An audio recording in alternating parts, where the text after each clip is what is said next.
It's occurred to me that some people come to satsang because they want to wake up so they can hold satsang.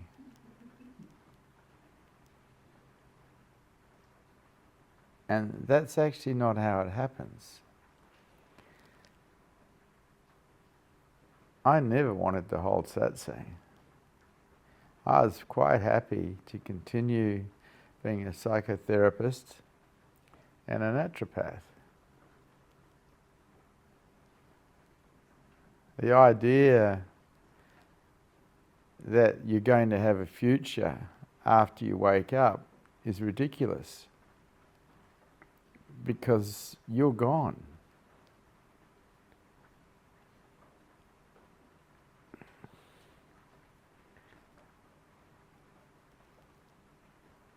And in your place is nothing.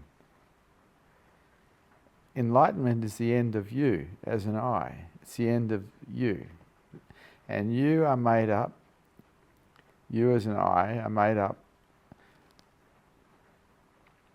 of various understandings and a past memory of being a somebody who's going somewhere, who possibly has a future. Well, that all disappears when the I disappears.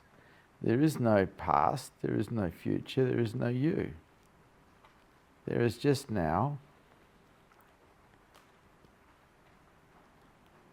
And basically you're free, because the thing that was imprisoned, which was the I, is not there anymore. But the whole idea that people think, well, I want to wake up so I can hold satsang, is just another ego trip. It's an extension of the ego into the future. And in my experience, this is not what happens.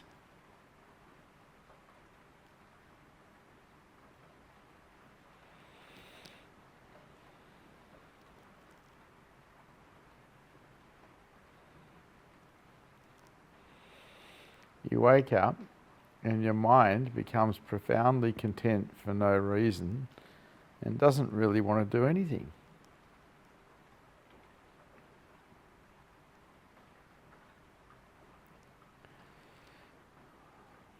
But if love is present,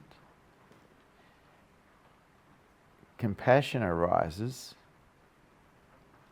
for those who are not free, because you can see that they're still in suffering. And out of compassion, you attempt to help people get free. And it's not a good job. The first book that I got given by Osho was "Look Where I'm Pointing, Don't Bite My Finger." That was what it was called. And it wasn't until I started teaching as a satsang teacher that I really realized what that meant. Because people do bite your finger.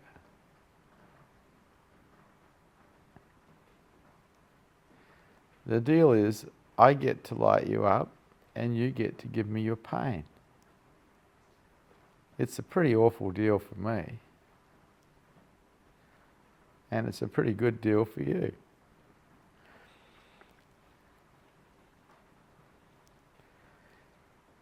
I finally realized why Osho had 3 air conditioners on him during satsang, and when I interviewed him, the room was 0. He was overheating by the amount of energy coming into him from the pain from other people pouring into him. And so anyone who thinks it's a really wonderful job to hold satsang is deluded. Because I love you, I hold satsang. And I light you up, and you give me your pain, which I experience.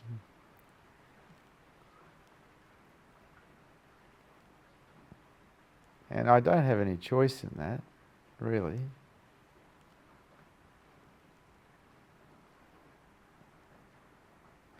Because I made a deal with love before I made a deal with beingness. And the deal was simple, everything for love and nothing for me. And the deal with beingness was everything for truth or God and nothing for me. Well, that's not really true. I get your pain. But fortunately, because my mind is surrendered, it doesn't matter.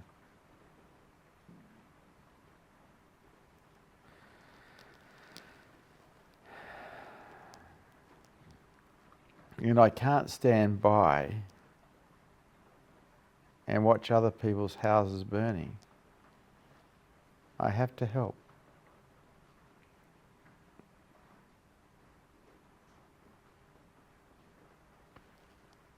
So if you plan a future around what you'll do when you become enlightened, if you do become fully enlightened, well, that's not what you're going to do. Because you have no idea what's going to happen. None. No idea. Because it affects you so greatly. For me, I didn't want to speak again. I was so blissed out. So sitting in front of a room full of people, speaking to them while they pour their pain into me, wasn't something I wanted.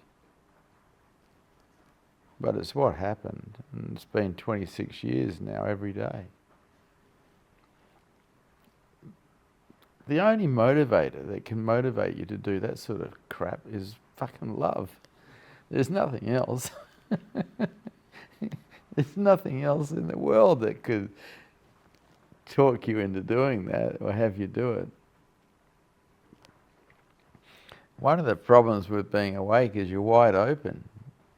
You're empty. You take on everything from everybody continuously, which is a lot because human beings tend to be full.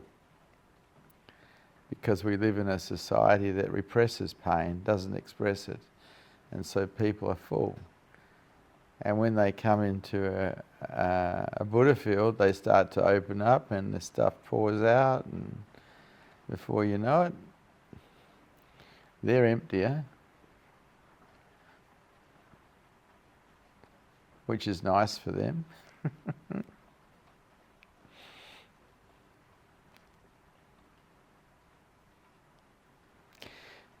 The only thing the mind gets from enlightenment is an absence of you. Because you, as an I, are the problem. You, as an I, are the prisoner in the mind that wants freedom. You, in the mind, are the one that offers life resistance and creates suffering for yourself. Nobody else, just you. And so if you ever want to see the person who keeps hurting you, just find yourself a mirror. He'll be looking at you, or she'll be looking at you.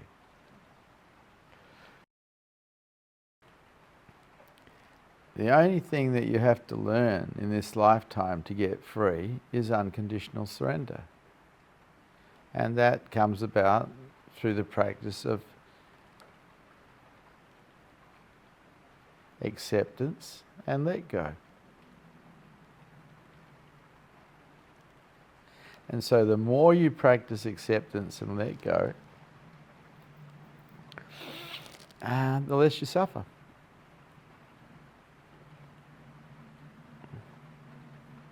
And the more you practice acceptance and let go, the less pain body you carry, which means the less pain body you give me. So I really want to see you accepting and letting go.